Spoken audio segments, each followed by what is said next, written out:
استاد مولوی علي محمد ذاکر صاحب انتظار وسی.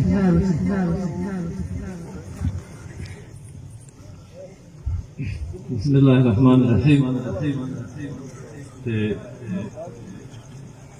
ناظمانو په اضافه خبره باندې بندیزو لګو.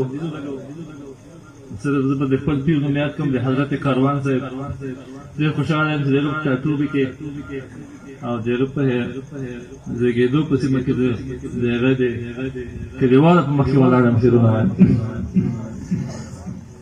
نو زه دا نه غواړم چې ما ته واه وکړئ، یاداد راکړئ.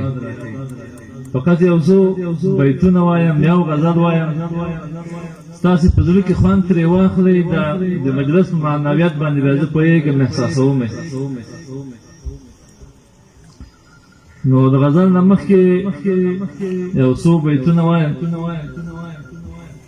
زمونږ د چم جونې په بام کې تیارو ته ګوري، د انقلاب له لاسه دلته چا یاري ونه کړه،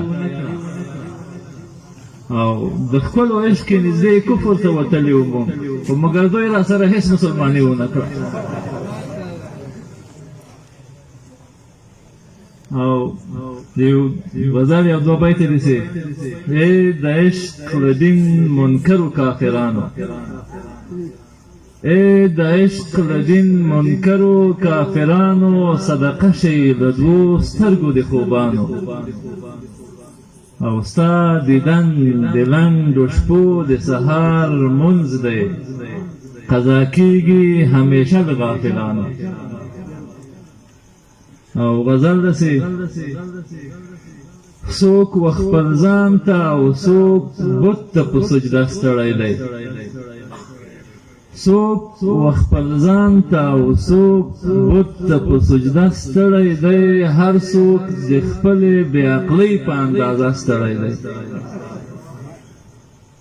زړه مې له مینې نه هېڅکله ستوماني نه مني، زړه مې له مینې نه هېڅکله ستوماني نه مني، خو له نااهلو په آخره درجه ستړی دی.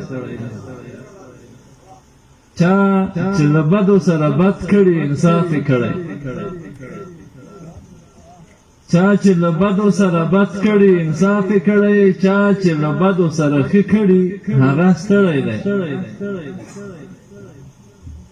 او خدایا بسمل دې خپلې مینې باندې ونازوه، له خپله نفسه یې آزاد کړه، بېچاره ستړی دی. تاسو ټولو نه مننه. بسمل صاحب که نوغه شو بیا راوغواړه، د دې یو مشهور بیت خو به تاسو ته یاد وي: مرګی حق دی خو دا خوند نه کړي بسمله، چې د تره زوی د ژوندی وي او ته مړ وي. نو بیا هم مننه چې ډېر له لرې زه رسولی. زه انشاءالله دغه سټیج چارې ما ډېر شارټکټ وي، لنډ وي. اوس راغواړو د ننګرهار څخه ننګرهار ته ځو. البته جنان خضرخیل هغه هم داسې دی چې مزاج کې به ډېره ګزاره ورسره کوئ، مولانا بسمل سره یو څه داسې په مزاج کې برابر دی، یو موږ او تاسو به یو څه داد ورکوو. خضرخیل صاحب مهرباني. جنان خضرخیل.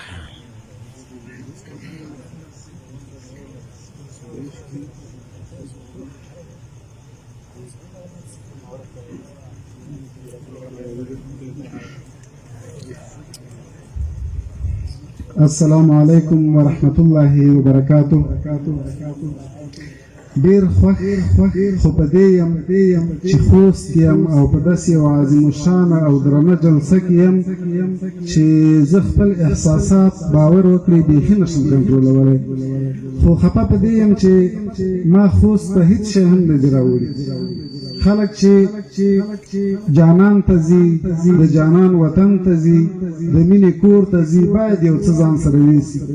خو باور وکړئ زه چې له کابله نن را روان شوم، ان تر دې ځایه پورې ما ځان سره فکر کوو، داسې الفاظ پیدا کړم چې زه د خپله مینه او د خپل عقیدت او د اخلاص اظهار خوستوال ورونو ته وکړم، خو بریالی نه شوم. هیله ده په خپلې لویۍ مې وبښئ. خوست د مینې کور دی، خوست د جهاد کور دی، خوست د فتح باب او دروازه ده. د خوست غرونه د افغانستان په تخته د پاتې کېدو یو میخ دی. که د خوست غرونه نه وای، که د خوست څېړۍ نه وای، ممکن زموږ 100 کلنه مبارزه 40 کلونو ته غځېدلې وای. خو همدغه غرونه وو، همدغه څېړۍ وې، همدا ولسونه وو، همدا تاسې وئ، همدا تاسې درانه ولسونه وو چې د کفري ملکونو داسې یو اشر مو مات کړ چې هیڅ چا یې هم تصور نه کوو. ما ته زښته ډېره بښنه کوئ چې زه تاسې ته د مینې الفاظ نه لرم. یو دوه غزلونه لرم، خو له ټولو نه په بښنې یو ممکن لږ تکراري وي، خو دې غونډې ته مې ساتلی و د اشرف غني خواخوږو لپاره به یې ووایم. او زما شعر خو بسمل صاحب نه وروسته داسې وي لکه سړی چې کورمې پسې د شوتلې سابو خوري، ممکن هېڅ خوند ونه کړي، خو هیله ده تاسې یې واورئ. عثماني صاحب وایي د مرګ سړی وي خو ژوندی ووتې، د مرګ سړی وي خو ژوندی ووتې، ګوته دې وکړه ګړندی ووتې، او چاته دې یو ویښته خیر ونه رسېد، چاته دې یو ویښته خیر ونه رسېد، ګنجی راغلی وي ګنجی ووتې. مننه. دا د امارت جلسې دي، چکچک هم پکې بندې دي، دغسې چې بیا خبره پکې کېږي هلک داد حاصلېږي.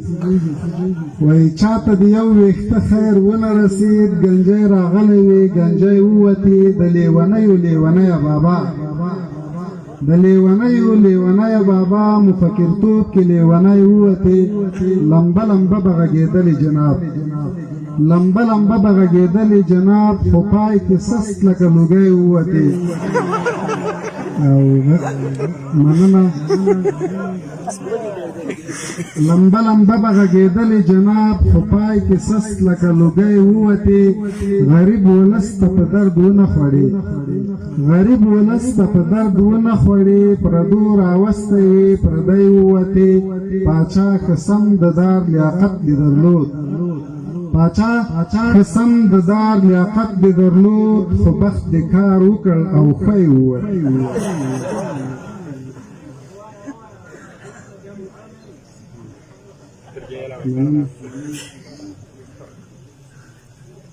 یو بل غزل وای خپل ورور یې وواهه یو څو لغتې، خپل ورور یې وواهه یو څو لغتې، انسان زده کړي دي د خرو لغتې، او 100 کاله پس مې لا هم زړه درد کوي، 100 کاله پس مې لا هم زړه درد کوي، ما دې خوړلي د پښتو لغتې، او د نړۍ کوم قانون کې داسې شته چې، د نړۍ کوم قانون کې داسې شته چې کوربه ته ایستي پښتنو میلمنو لغتې، بښنه غواړم، 100 واره چانس د ژوند ورغلی دی، خو 100 واره چانس د ژوند ورغلی دی، خو پکې وهلي پښتنو لغتې، موږ غیرتیان یو خو تربور چې وهو.